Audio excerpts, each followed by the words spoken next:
toe-tapping way to begin our Shades of Ireland tour. With lots of high notes, some fancy footwork, and broad smiles on the faces of our newfound fellow travelers, there was no question our motor coach tour across the Emerald Isle was going to be one grand prize. We didn't have far to travel on our first day, staying right in Dublin. And what a great day it was to tour this city of 500,000 people and more than 1,000 years of history.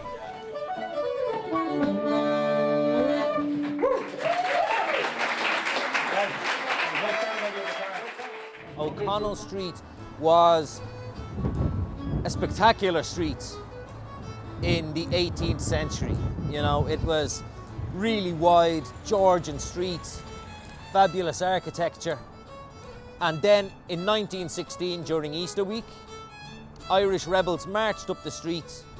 The Irish rebels stormed into the General Post Office on O'Connell Street, and the 1916 Rising began, which was a rebellion against British rule here in Ireland.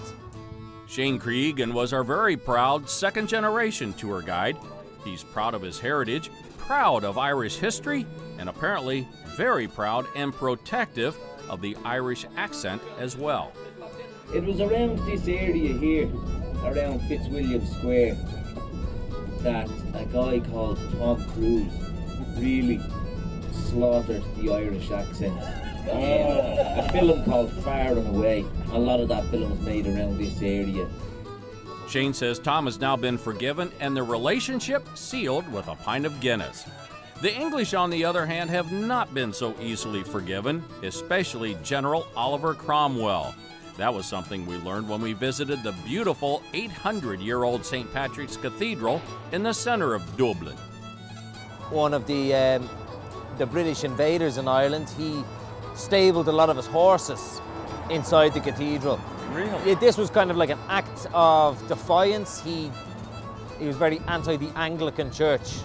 So when he was here in Ireland, he actually stabled a lot of his horses inside the cathedral.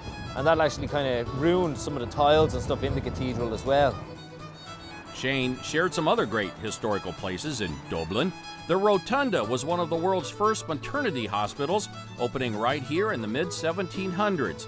And the Rotunda is still operating today. Trinity College is world-renowned and has been educating students for more than 400 years. And many of the buildings the students learn in now are the same ones used as far back as the 1700s.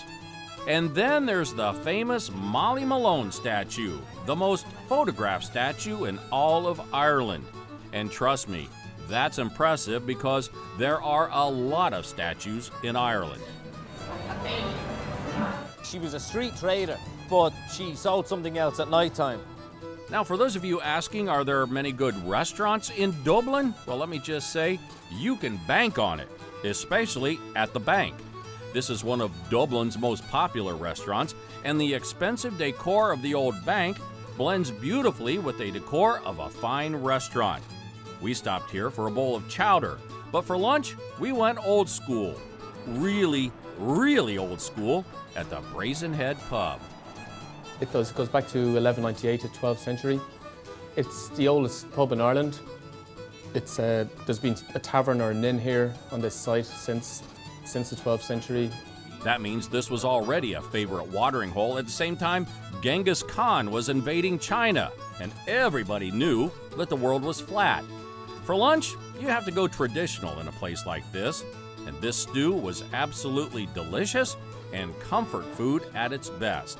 And for the big finish, what appears to be one of the great honors in Irish pubdom, letting the honored guest pour the perfect pint of Guinness.